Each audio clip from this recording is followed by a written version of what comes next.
Hey everyone, great to be here. This has got to be the highest energy tech event I've ever been to. So I think the pressure is on. I'm really excited. Perfect, the slides are now up. Really excited to talk to you about some of the learnings we've had from growing ElevenLabs. Can you raise your hand if you've heard of ElevenLabs? Cool. So it's going decently well so far, still a lot more to do.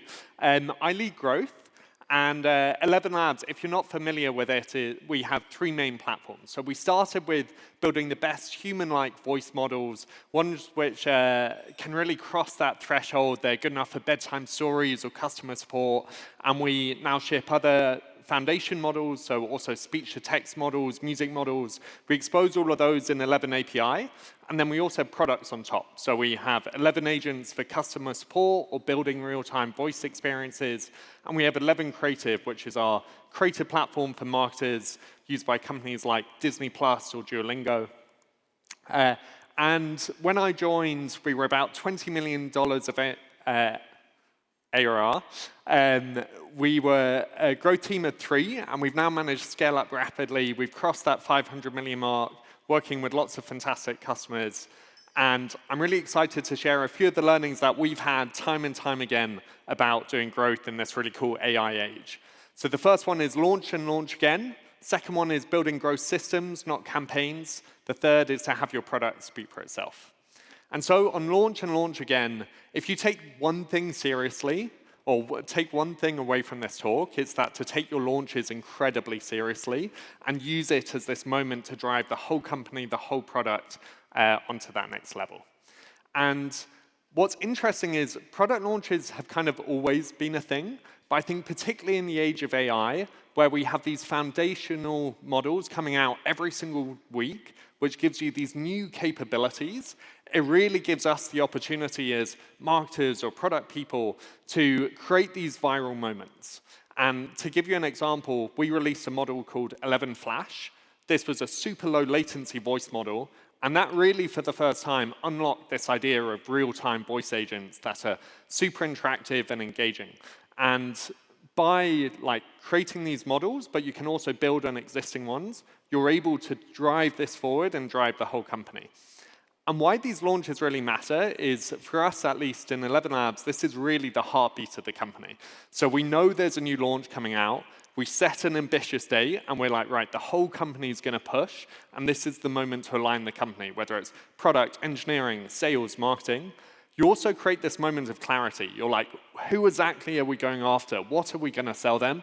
And if we do it right, we'll make some money. So perfect. Ignore the slide here, but the title. But this is effectively the equation we think about when we're thinking about launches. And so ultimately, it comes down to the product. That's kind of the base of this equation. And the better the product, the better the launch will be. And then we think about it as raised to the power of the messaging times the assets. These are really the bits which, if you do it right, can create those viral moments and really amplify the impact. And then it's all times by the distribution, actually getting that word out. So when we think about launches, we bucket into 3 main systems. There's tier 1s. These are our big, splashy, new models, new features. There's tier 2, which are the smaller side. And tier 3 is just put on the changelog. And one thing we found as well is you can apply this framework not just to stuff like launches, but instead apply it to stuff like case studies. So when we have a case study, we have a whole playbook. How can we really amplify this? We actually did one where Stripe did a case study about us. They sent a 10-person video team. They had their entire executive audience all amplifying this case study. And that was really on purpose to make this a big moment. So you can create these playbooks. You can apply them to different systems. Starts with really nailing the messaging, then onto the assets, then the distribution. And so let's talk through an example. This is one we used for Scribe, which was our first speech-to-text model. And we're like, OK, who exactly are we going to sell it to? Who's going to be building? Who's going to be using this? And on the value propositions, there's a bunch of different things it unlocked. One cool thing is the first one to really cross that threshold for Serbian. In Serbia, you just didn't have transcription models, which worked before. So you're kind of listing, you're brainstorming all these cool different ways that can push it forward. But ultimately, what's that one piece of messaging which we want the company to all be seeing when it launches? And when we work out what our messaging is, we work out the exact sentences we use in our tweets, which we want to carry across. And finally, the goal. Like, what specifically are we pushing towards? How do we measure it? Normally, we're prototyping and iterating this actually in a Google Doc, which is the exact tweet thread we do. So for us, X really matters. We spend a lot of time thinking about vanity metrics and impressions, but I think it is a great way for our tech audience of how we want to get this out into the world. And we also do these quick mock-ups of what are the different assets we want in that tweet thread. So for example, benchmarks, we're like, OK, we want a graph. We want to compare it against these others. And then again, when you're working with engineering, when you're working with design, it's very clear up front. Video. I think video is still hugely underrated. So the first hire I made when I joined was actually from a motion designer. And I think it's one of these incredible assets where you can spend the time, the attention up front to really craft the story, get all the complex details in, and hopefully do it in a way that's engaging as well. So I'd love to show you this video that we used for Scribe. ElevenLabs speech-to-text just had another major breakthrough with Scribe v2. Outperforming major ASR competitors across English and multilingual datasets, including dynamic detection for over 90 different languages. With improved character-level timestamps, speaker diarization, and now with custom key term prompting to guarantee consistent improvement across names, technical vocabulary, and domain-specific terms. Word by word, syllable by syllable, captured with unmatched accuracy. And now with entity detection too, for the ability to collect and identify specific information with exact timestamps. So start building with Scribe v2 today, only with ElevenLabs. Cool. So hopefully you can see we've taken what's quite a complex model, something built for developers with a bunch of technicalities, but displayed it in a way which is engaging, captures you for that 2 minutes. Next up is the landing page, and this is something I learned when I was working at Post-Hoc, is really treating your website as a product, obsessing over it, having dedicated engineers, dedicated team who are just thinking, how can we push that forward? And what we've landed on now is every new launch we do, we think, what's that hero component which can really bring the wow moment front and center, where someone can really try it out and experience it. And finally, there's distribution. The specific channels will look different for every different company here, depending on what you're selling, whether you're going self-serve, enterprise, who your audience is. But the important thing is to map out the channels, who's the owner, and then every single launch, how do you iterate, test out different things, and do better. And finally, given we're Europeans in the room, I've heard a few American voices from the Clay team, but something we can definitely learn from them is to be a little louder. So actually, the main thing which I find is normally blocking even our own team, but also when other companies I'm chatting to, is they have something really cool. They spent a ton of time working on it, but they don't even do the launch properly. They're like, oh, we just kind of put in the change log or let our customers know on Slack. It's like, no, this is the time to be really loud, to be really proud of what you're doing, to help showcase the brilliant work your engineering and product team has done. And one tactic we have is an amplify channel, where we then get the whole company to help drive attention to reshare it. Cool. So that's launches. And launches, I think, or how we've tried to approach launches, a great example of this next lesson which we've learned, which is about building growth systems, not campaigns. And so lots of people, maybe it seems like an interactive audience so far. So how many people in this room have ran a dinner to try and drive pipeline? Like a bunch of people. How many people take dinners incredibly seriously and rigorously track pipeline and have like playbooks and a person dedicated to dinners? Cool. So there's few people who are already working this. So the most marketing is kind of campaign-based, particularly for these funky channels you're learning. Whether it's launches, webinars, sponsoring a hackathon, you do it kind of a little bit ad hoc, but you don't take it seriously and really build a system around it. And that kind of leads to these different spiky results. Well, as what we really want and what we promise all our investors is that it's going to look like what's on the right. We're going to have this exponential takeoff. We're going to keep growing. And a good litmus test for if you built if it's just kind of a one-off campaign or a growth system is if you go on holiday, do you keep getting leads? Does it keep growing? And a question I'd flip it to in the age of AI is, does the system itself actually keep getting better, even when you're not there working on it day to day? And so when we think about how we go from campaigns to systems, we think about building a launch system. How do we take webinars incredibly seriously? Webinars is an example I'm going to use now, because I think most people kind of do ad hoc webinars, whereas we have a guy like ex-Ivy League kid, super smart, super driven. He could be like doing quant finance, but every day he's just obsessed with how do I make our webinars world class? How do I make ElevenLabs the best possible company for webinars in the world? And each growth system, we break down into 4 main parts. The first is the model. This is your conceptual understanding of how that system actually works. Then there's a system. These are normally your people, checklists, code, content. You then have a dashboard to actually track it all with your North Star, your outputs, your inputs. And finally, you have a scaling loop. How do you keep improving this every single time? And so let's nerd out on webinars for a few minutes, as I'm sure you're all excited about webinars as Raman from our team. So what we normally do, we get out a FigJam, we sketch it out, we're like, okay, how do webinars actually work? What's the process? You have leads, you send out events, some people accept, they then hopefully attend, and then you book some meetings, drive revenue, everyone's happy. And then you start kind of annotating it. What are the different key leverage points which we could use to make these webinars fantastic and drive a ton of pipeline? Then you have the system. My favorite hack for systems is just start with a Google Sheet. The first tab is the template. Every single time you run a new webinar, you duplicate it. Super easy to iterate, very lightweight. People, we normally start with a fraction of a person, but as fast as possible, you want to get to one person like Raman, who's just fully the owner, the one thing they're dedicated on. And then eventually, if you scale it up enough, proportional ROI, it goes to a full team. Code, N8N, then is next to help automate this all. And finally, content. So Figma is great. We have 11 Creative, our marketing suite for helping create videos and assets. And another good hack here is, if you haven't already, the one takeaway would be create a Claude skill for your company tone of voice, so you can turn out any sort of marketing support or assets, at least as a first draft. Then there's the dashboard. We use this format with like the North Star KPI at the top. We have the trend of where we're going to, outputs, then inputs, and map that to that conceptual model.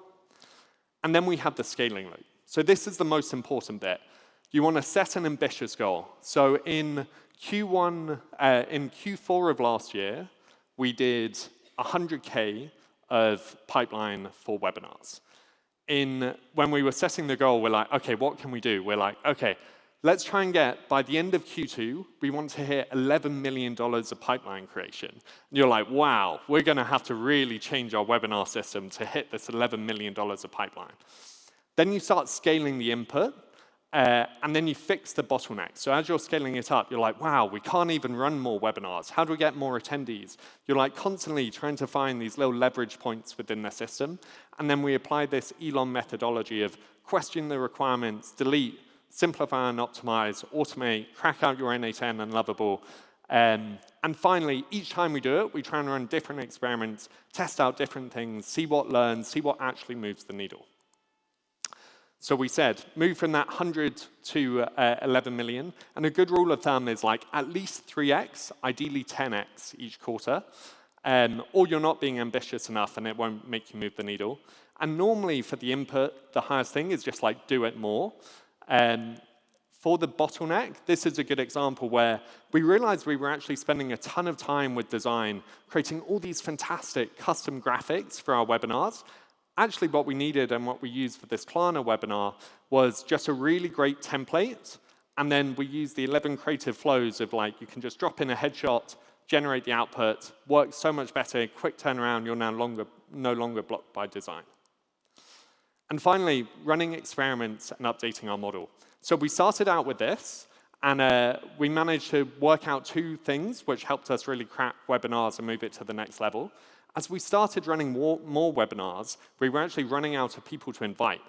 And so one great hack we've learned is partnering with communities who have great engaged audiences and helping put on a webinar which really resonates with their audience.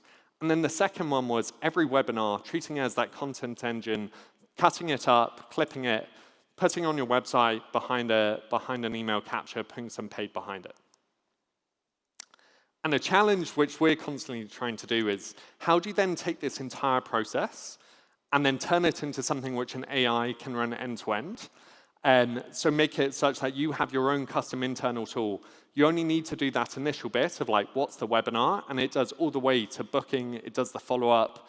And if you're then able to get that entire system done end-to-end, you're then able to actually turn it into a loop and have the AI keep it going and scaling it. We're not there yet, but we've managed to cut it down a good amount. And a fun thought experiment I did was, if you really take this to the limit and you're like questioning, okay, how can we scale up webinars to be absolutely massive? One of the things we've learned is like super personalized ones seem to resonate way more when you're directly appealing to specific ICPs.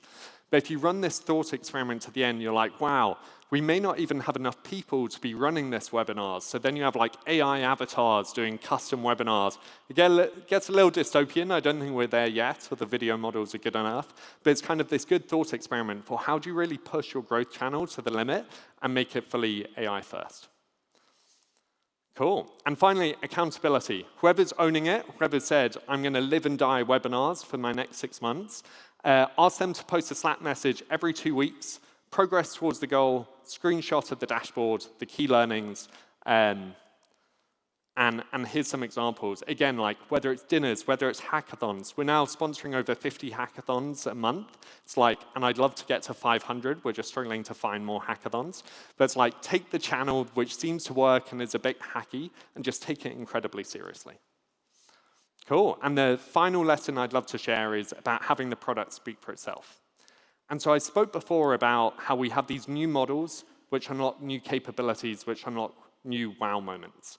And the really cool thing about that is you have that moment where you can grasp attention, you can prove the value. And what we always ask ourselves is, how can you bring that right front and center to like prove the value of your product? And so there's 2 fun ways we found to do this. The first one I mentioned before is the website, which is we have these interactive blocks to really try it out, to experience those human-like voices. Another one is we built this AI SDR with our agents product. And so if you go to our contact sales form, you enter your details, you'll then actually have an immediate voice agent who will start speaking to you. And the really cool thing about voice is, do you imagine if you had to fill in like a 20-question questionnaire manually, how painful and slow that'd be? Well, as when you've got an agent, they're able to actually adapt, they're able to keep you engaged, tell you a little bit about the product. And this is one where Clay's been super helpful. So what we do is we do the contact submission, then you immediately speak to an AI SDR, and then we take the transcript from the AI SDR, and we send that to Clay along with the email, and then we're able to use Clay to do all the extra ranking and routing, and use that to determine, hey, we can actually skip a step. They're clearly ready. They've clearly got the budget, the need, the timing, the authority. They should go straight to an AE. Or actually, we still need to do a bit of extra pre-qualification with the SDR, or maybe they're just not a fit for us at the moment. Lots of people, when we talk about this idea of bringing that wow moment earlier, they're like, of course it works for voice models. But I would really kind of ask you to have a think, how could this possibly apply to your product? Is there a new self-serve product that you could do? Is there some sort of interactive demo? Two hacky ones we've done recently. One is for the developer product. We have something called Speech Engine, which makes it very easy to take any chat agent, turn it into a voice agent.